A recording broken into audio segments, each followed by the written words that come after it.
Hey yo, this is Fonz, Quan. and welcome to another show. We're glad that you decided to tune in with us. Do us a favor. First, like, share, subscribe, because that's gonna help us out. For real. That's really gonna help us out. Also, if you're on Facebook or whatever, go to the Back Porch Sports Podcast War Room where we got all types of updates. I mean, even because football season is basically officially on us. Yeah. It's gonna be a lot of trash talk. There'll be a lot of trash talk. So y'all need to make sure y'all follow. So y'all follow us and everything. And without further ado, kick that theme music.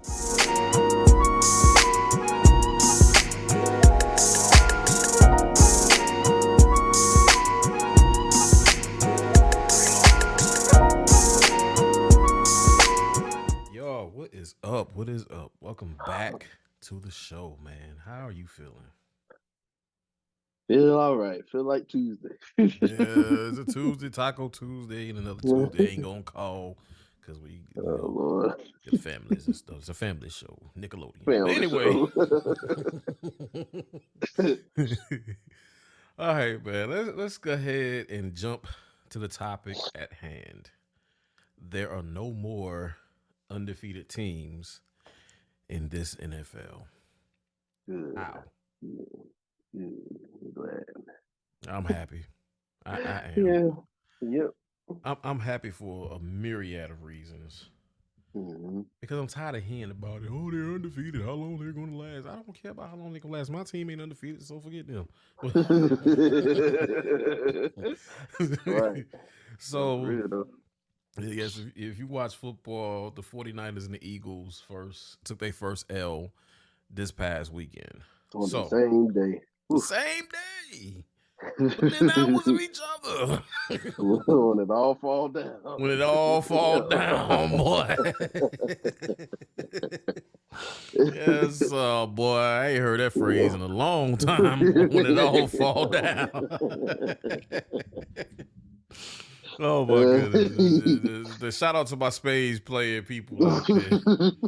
But with the partner as always. The partner, boy, they tell me talking about you should have read a job. But I ain't think I had no dime status.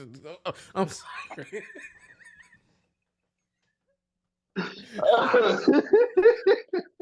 Hold on. The views and opinions expressed are not of Fonz, Quan, or Back Porch Sports Podcast. Viewer and listener discretion is strongly advised. I'm sorry. I got carried away. I went to another place, another time, and everything. But let's go ahead. Let's go ahead and jump into the topic. So San Fran, they barely lost. I'm gonna give it to them like that. They barely lost. Hope they still have one, but they could have won, but the kicker sneezed, on that kick. So they had injuries to Deebo Samuel and Christian McCaffrey, and that kind of slowed down the offense. Yeah. But Jake Moody, their kicker, he's a rookie too. He's a rookie. I mean, I've seen undrafted rookies make that kick. That was a gimme. Well, didn't they call timeout before he kicked the ball? I believe. I think they froze the kicker. I think they iced him. I got to go back and look at it. Or iced him. I call it froze. Froze ice is all the same. He was cold. He was out there cold. He could have ran a time. Full well he had 4 in his hand. All he could get was board and whatnot. But so Brock Purdy lost his first regular season game, in which he went 12 for 27, 125 yards, 1 touchdown, 1 INT, and that INT was his first of the season. He left Cleveland. Yeah, did really good. I ain't gonna lie. Left out of Cleveland with a 44.4 completion percentage. Now, we kind of, dived into how the 49ers lost. They legitimately lost that game basically by the stroke of a kick, basically. But throughout that game, the Cleveland Brown defense, they brought the fight to them. They put the fire up on them. I'm not going front. Oh yeah. I'm not going to front. The Cleveland's defense is pretty good. They're Yeah. pretty good. They have surrendered the fewest yards this season. And that's the fewest in 50 years. So they're outpacing everybody in terms of yards being surrendered. Mhm. So Jim Schwartz, he gets the salute. I ain't gonna front. He's really changed and revitalized that Cleveland defense. Another kind of known but unknown fact: man, any team Jim Schwartz is a part of, they're 8-1 when facing Kyle Shanahan. Those are big You numbers. know something. Yeah, Yeah. he got the sauce. He got the sauce. We're gonna talk about sauce in a minute. But in those 9 games, Shanahan's teams have been held to 20 or fewer points. So, like you said, he knows something about Oh, a yeah. Kyle Shanahan team. As far as in EPA per drive, Browns defense is number 1. Success rate and points allowed. So they're giving up 12.6 points per game. That's kind of inflated, honestly. It would be like half of that if we ain't like 28 points on them. But hey, that's neither here nor there. Now, let's talk about missing pieces. Now, Deshaun Watson, we're going to put him to the side. You know, we're gonna discard him like an empty can of Pepsi.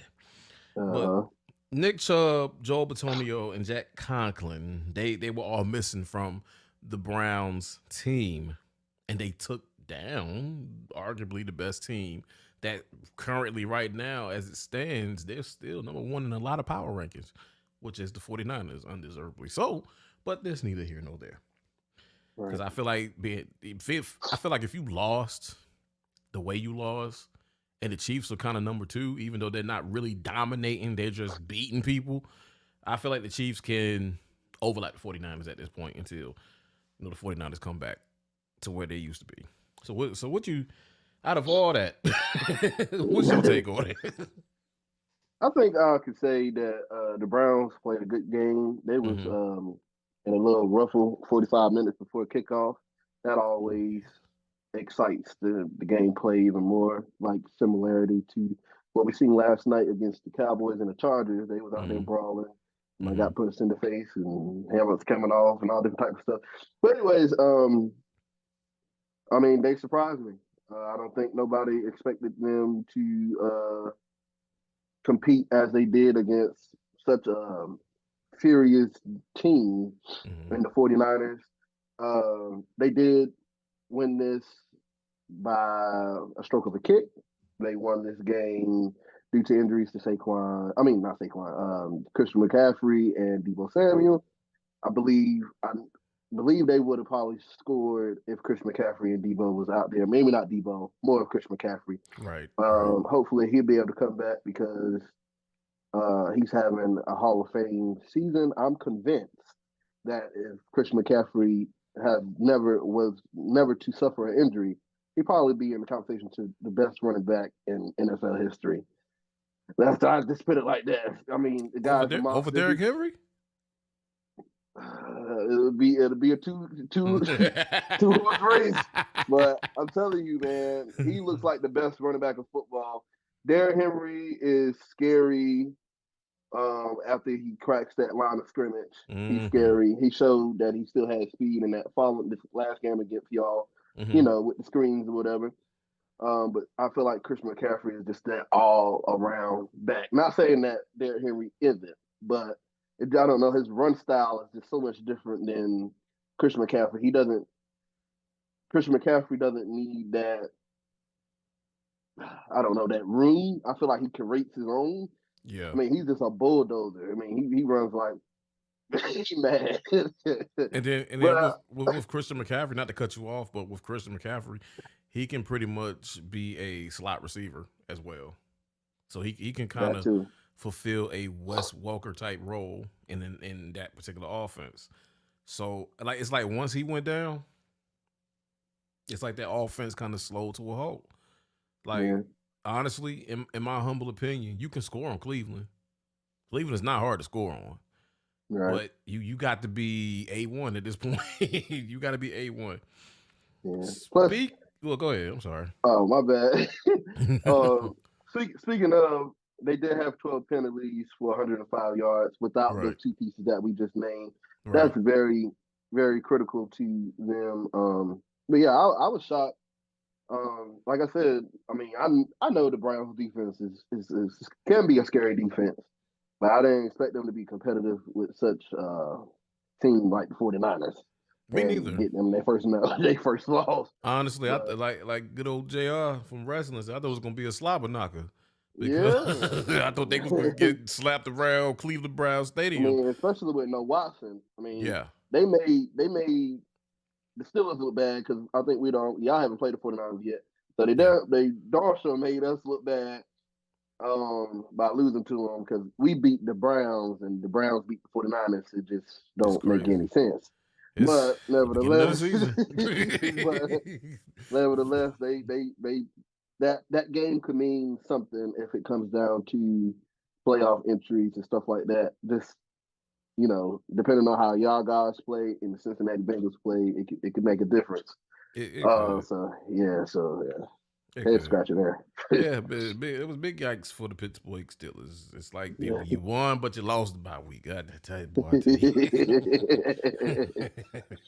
you. Speaking of losing, now we kind of dove into how the 49ers lost. Again, they lost. They could have won, but they lost.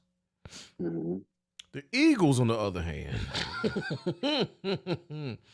First of all, big shout out to the New York Jets. I know we said was it on the show last week? I gotta go check it.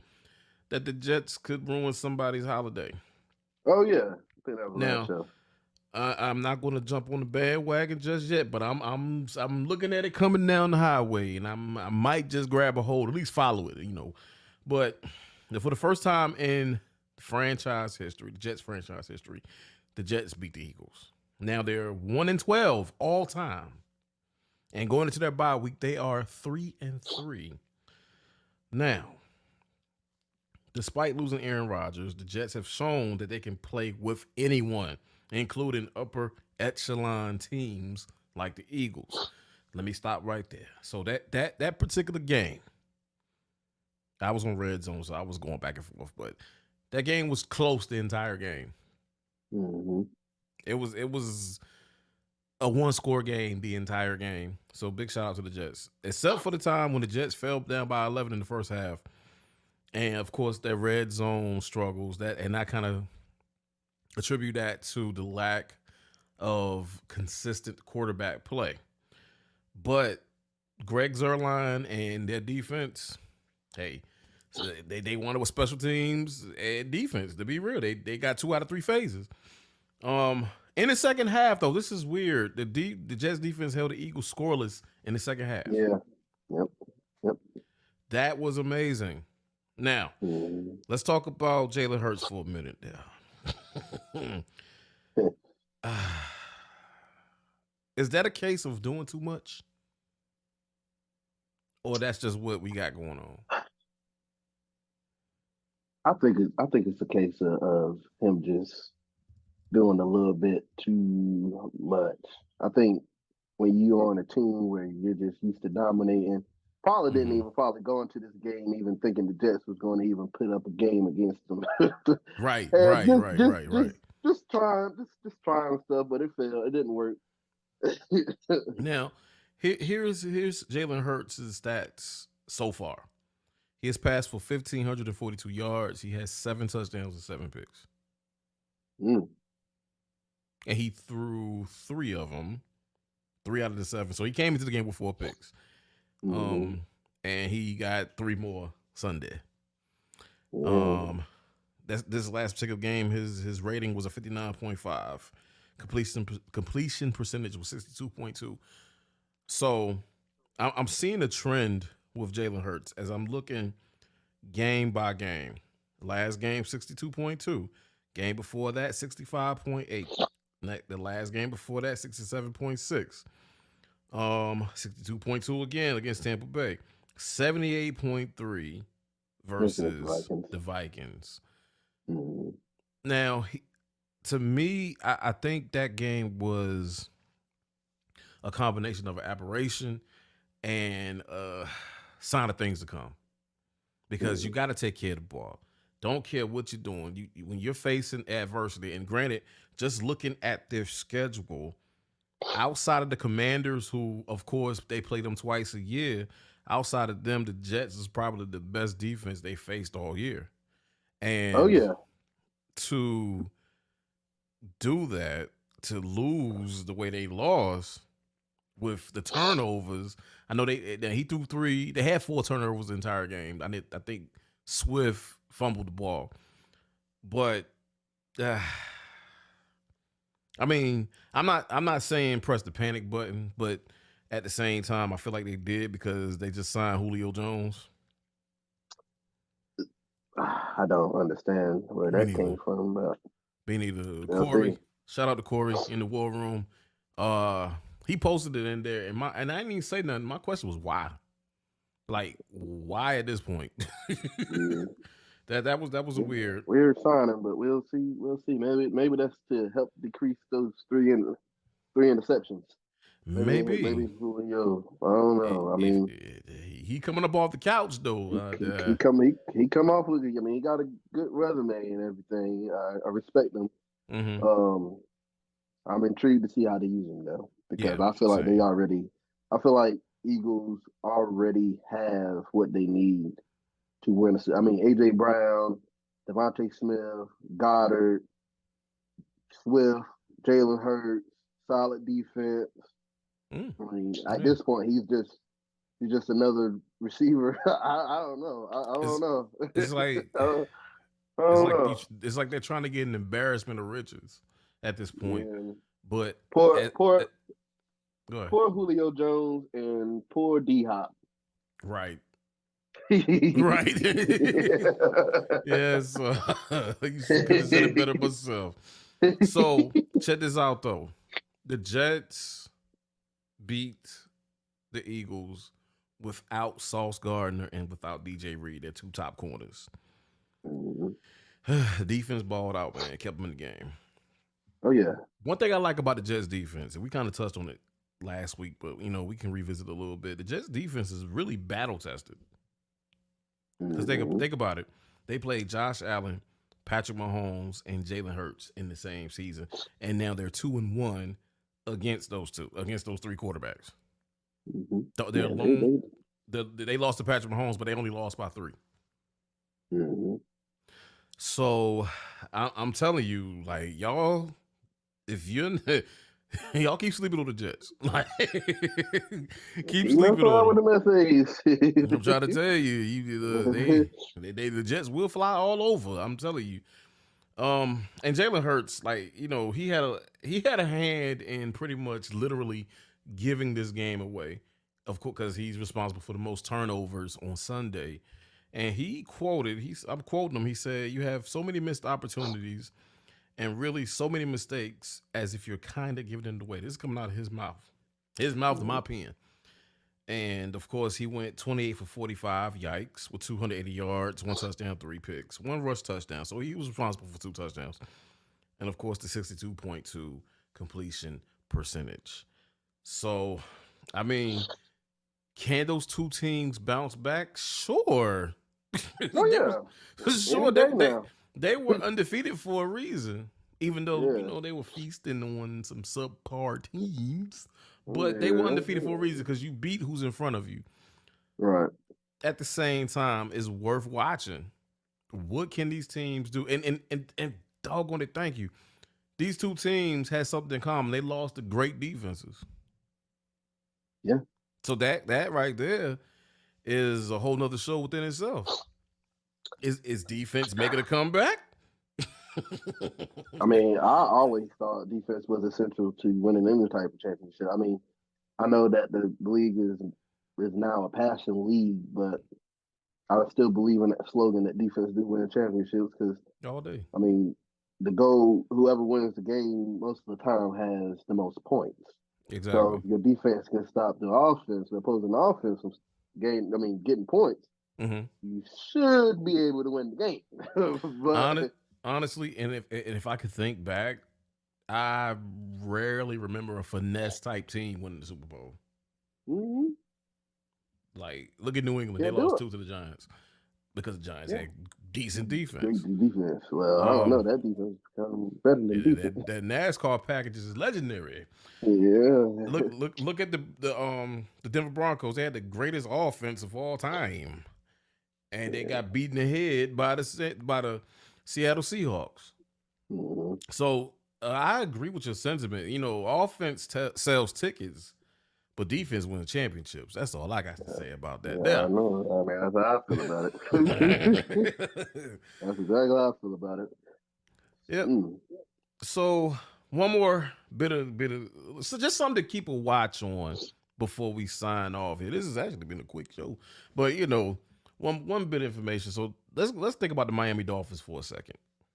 Mm-hmm. Now, I've seen a few graphics where the Miami Dolphins is on pace to be better than the greatest show on turf, and that is the 1999 and the year 2000.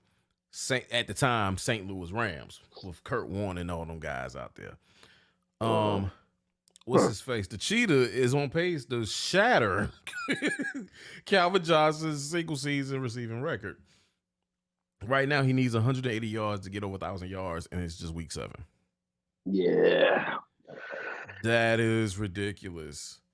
Here's my thing. I'm nervous for Miami. I'm not hating. Nope, not hating at all.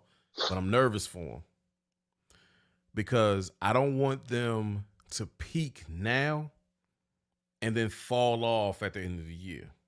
It's too early for them to even be thinking about that.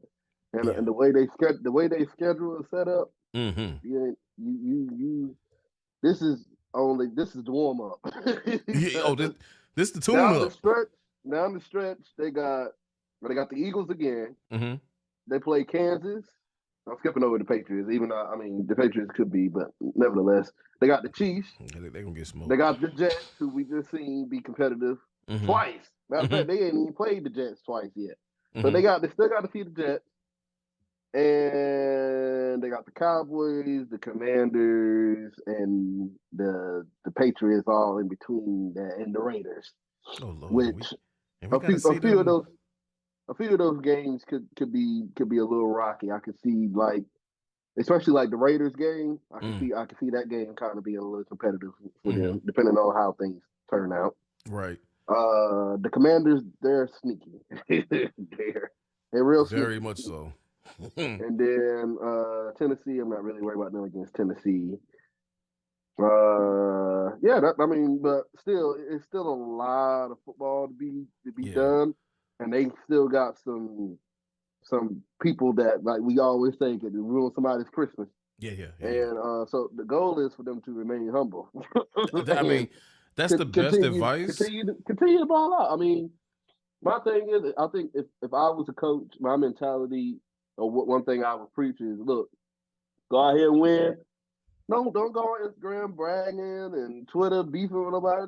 On to the next week, and just keep winning. Because one thing the media is going to do is they're going to pump you up. Because you scoring 70 points on professional NFL teams, so they gonna find the story. They gonna boost your head, but it's so easy. Any given Sunday, somebody like the doggone Titans and the Cowboys and stuff, they've been got you. I'm telling you, they've been caught you from behind. You know, I see a dog and I choke him. I'm trying to tell you, it's really real with the hype. They are playing good though. I am surprised that they're sitting at 5-1 on top of the AFC East. They're doing pretty good, but like I said, you still got them Bulls and the Bills still leaking behind, right? Waiting for you to mess up. You got the Jets. They playing with their first loss of the year. They hung 48 on them. You know what I'm saying? Yeah, exactly. And then New England always played them tough in Miami. I don't know what it is, but it's crazy to me. Like you said, it's the hype that they already generating right now. Again, I am not hating. Look, if y'all can take that same momentum and win the Super Bowl, hey, more power to y'all. But my biggest fear for Miami, like I said, they get all the way to the end and fall off just like they did last year. Yep. But I will, like I keep saying, you let them Jets get in the playoffs, you're gonna see a bad day. I don't know what I gotta say. That's my only warning. Listen, you're gonna see a headache. Don't let them boys sneak in the playoffs. That's all I gotta say. I ain't gonna say they ain't gonna win. They ain't my Super Bowl favorite. Nothing like that. But they, like I said, that defense, I ain't believe it. But man, what I've been seeing, that defense is real. Defense is real. That defense is something. It's something to watch on television. I wish I could see it in person, but it's something to watch on television. How quickly they fly to the ball, like they, like you said, somebody if they got to face if the Jets made the playoffs and they got to go wild card weekend, hey, that's what you. Same thing with the Browns. Like if the Browns keep up this momentum, like they're gonna be a tough out too. Like I feel like anybody within the AFC North division, because Cincinnati Bengals are slowly creeping back in this race again. They 3-3. They tied. Well, they're not tied, but they one game away from either holding second or even first. Because everybody, I mean, y'all number one because y'all just beat the Titans, so y'all 4-2. But if we win Sunday, we'll be back number one because of the divisional record. Right. But if Cincinnati and the Browns are two teams that could possibly fight for that third position, depending on how the Steelers and Ravens play. Right. Nevertheless, but see, the schedule does not get lighter for Cincinnati. I don't get lighter for neither one. Nobody in that division. They really don't. But let me just give you the next 3 games. They got the 49ers at San Francisco. Oh, do you talking about Cincinnati? Cincinnati, October 29th, 4:25. That's the next game. Okay. They got the Bills after that, and then followed by the Texans at home. Which honestly, that could be a toss-up. And I kind of go back on what I said about the quarterback. The guy's balling. I can't even get mad at him. I could be a man and say I was slightly wrong. He's showing me a little something, so he keep at it. He didn't play as good this past Sunday, right? But he played all right. He still managed to get 2 touchdowns, almost a yard short from 200 yards. But I didn't like his completion rating was only at 48%. So yeah. But for the Bengals to come back, they're going to have to win at least 3 out of the next 5, which is at 49ers. At home versus the Bills. Yeah, the Browns already got up on that, so they just beat them. Yeah, so they're going to have to win in the division because they got the Ravens and Steelers back to back. So they got the Ravens at Baltimore, and the Steelers at the Cincinnati, and then they follow up with the Jaguars. The Colts, that's a toss up. Vikings, that'll be a toss up. Then they got December 23rd, they got you guys. Then they got Kansas City right after that. Not too concerned about Kansas City. We get them for Christmas. But it's at Kansas City. Who that? Kansas? The Bengals got to go to Kansas City on New Year's Eve.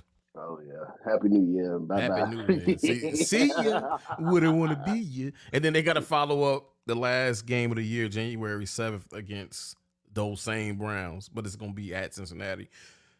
They got some tough sledding. A lot of people telling me, no, the Bengals going to wake up. I said, yo, they schedule, it don't look too promising. They might be knocked back this week come Sunday. They're ready to go night-night. I don't know. It depends on the status of Christian and Debo. They might win that one by default. they may, but it also depends on the 49er defense, which version is going to show up. I might tune into that game just to see, but that's all the way on October 29th. I don't really think the 49ers defense was slouched this past Sunday against the Browns. I mean, it was still a low scoring game. I think they still managed 1 or 2 turnovers. I think it was just a matter of the kicker, Brock not having the kicker, and Brock not having those playmakers. When they needed them on those important drives, like that last. I'm telling you, if they made it in field goal range, I got a feeling if Christian McCaffrey was on that field, they would have scored. I know they would have scored. Yeah. I feel like they would have scored, even though the Browns was only allowing 4.3 yards to carry. So they was maintaining. They were maintaining the status quo. They put the fingers in the ground, boy. They put the hand in the dirt. Listen, look, they started towing the line, but then but I mean, and we can say that we can chill with this and then we can bounce. You know what I'm saying? The AFC North, people say it's not that tight. It's tighter than a mug, honestly, because right now, all it takes is one slip up. Yeah, that the margin of error is so thin right now. Like all it takes is really one slip up. Thankfully, we got the dub against the Titans. I was not sure about that game because of one person and one person only.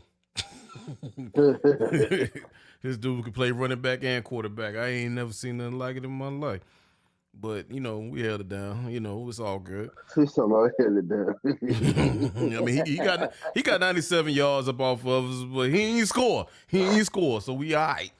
Hey, I feel like the Tennessee Titans started something they ain't gonna finish. About 2 years ago, when y'all I think, was it y'all or was it them that stumped on the line? I think it was y'all.